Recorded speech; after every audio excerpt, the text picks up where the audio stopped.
જન આક્રોશ યાત્રા મધ્ય ગુજરાતમાં શરૂ થવા જઈ રહી છે। સૌરાષ્ટ્ર અને ઉત્તર ગુજરાતમાં ખૂબ જ મોટી સફળતા બાદ આ યાત્રા પ્રદેશ પ્રમુખ અમિત ચાવડા સાહેબ, વિધાનસભા વિરોધ પક્ષના નેતા તુષારભાઈ ચૌધરી, અમારા ગુજરાતના પ્રભારી રાજ્યસભાના સાંસદ એવા મુકુલ વાસનિકજી, અમારા મધ્ય ગુજરાતના ઇન્ચાર્જ રામકિશનજી અને આ બધા નેતૃત્વના આગેવાનીમાં મધ્ય ગુજરાતમાં આવનારી 20 તારીખથી આ યાત્રા શરૂ થવા જઈ રહી છે। એમાં પણ આ મધ્ય ગુજરાતની અંદર જ્યારે યાત્રાની શરૂઆત થશે ત્યારે એ યાત્રા અલગ અલગ શહેર જિલ્લામાં થઈને લગભગ 25 તારીખની આસપાસ વડોદરા શહેરમાં આવશે, જ્યાં આ જન આક્રોશ યાત્રાનો મુખ્ય હેતુ એ જે લોકોનો આક્રોશ છે, આજે પ્રજામાં જે આક્રોશ છે એ આક્રોશ માટેની આ યાત્રા છે કે આજે લોકો હેરાન છે, પરેશાન છે, ભાજપના નેતાઓ સત્તાના નશામાં મસ્ત છે અને પ્રજા ત્રસ્ત છે। વડોદરા શહેરની વાત કરીએ તો પાયાની સુવિધા, 2 ટાઈમ પીવાનું ચોખ્ખું પાણી ના મળે, સારા રોડ રસ્તા ના મળે અને દરેક જગ્યાએ ભારતીય જનતા પાર્ટીના નેતાઓએ માત્ર ભ્રષ્ટાચાર કર્યો છે।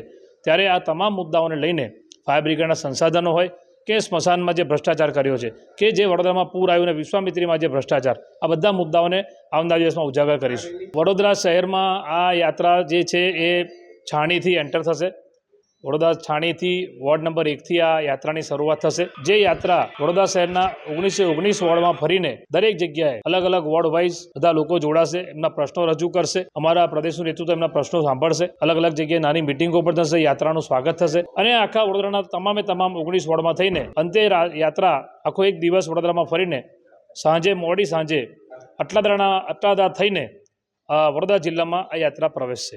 બેઠકમાં અમારા ગુજરાત પ્રદેશ કોંગ્રેસના આગેવાન પંકજભાઈ પટેલ, પૂર્વ અમદાવાદ શહેર પ્રમુખ અને કાઉન્સિલર નીરવભાઈ બક્ષી અને પ્રદેશના મંત્રી ડૉક્ટર ઇરફાન રાઠોડ સહિત કોંગ્રેસના તમામ આગેવાનો ઉપસ્થિત છે।